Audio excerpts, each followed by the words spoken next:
Welcome at the first season of StarSeries. Here with me a captain of Team Cloud9, also major champion, Tarik. Hi Tarik, how is your mood? Pretty happy. We had a good win today, so I'm feeling good.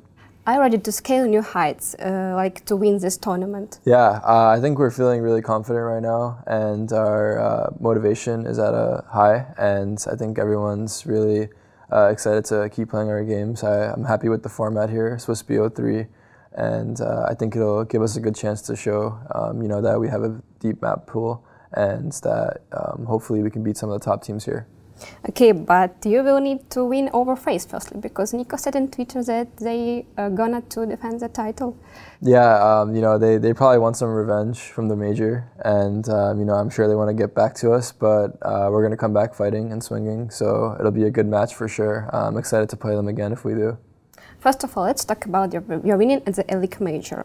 It was unforgettable and breathtaking final. So did you expect this result, and how you celebrated your victory?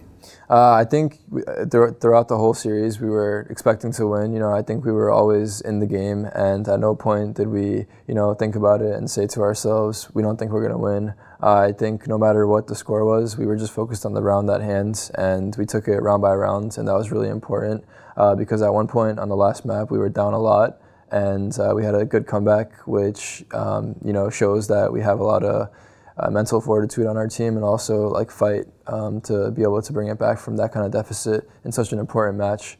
But yeah. Speaking about your performance at CS Summit, you smashed Team Liquid at the semi-finals and got a one-map advantage due to coming from the upper bracket.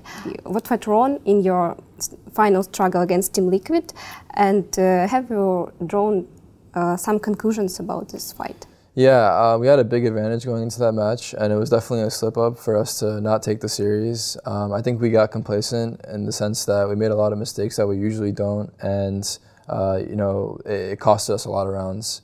And I think going into this event, that we know that we can't afford to make these kinds of mistakes, and I think it's good for us to learn from that kind of thing, and not make those kinds of mistakes going into a bigger event. So I think going into StarSeries, you'll see a better improvement in those types of scenarios.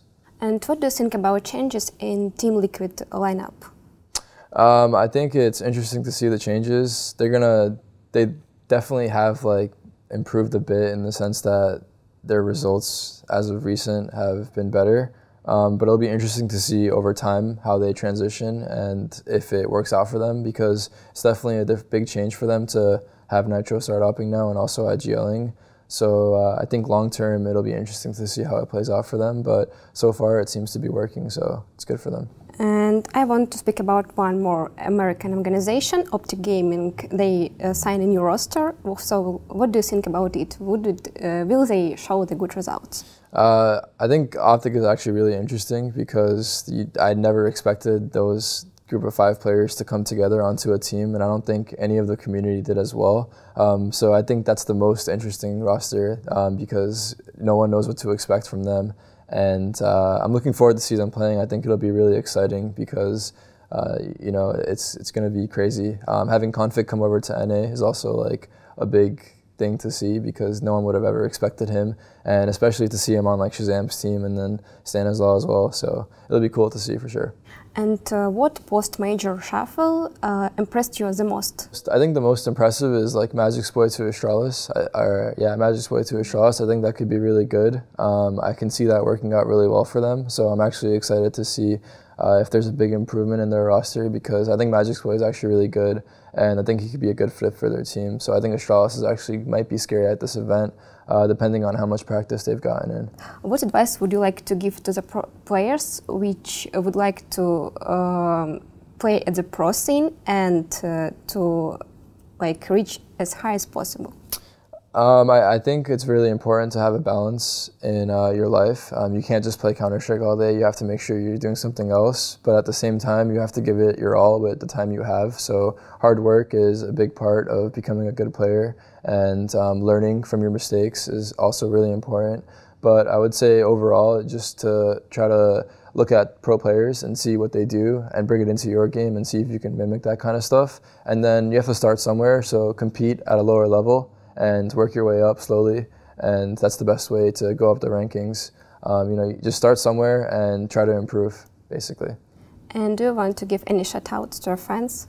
Yeah, I mean, shout out to all our fans and all our sponsors. You guys are the reason that we're able to play here, so appreciate it. And also shout out to Starladder for having us. Thank you for this interview and best of luck. Thank you.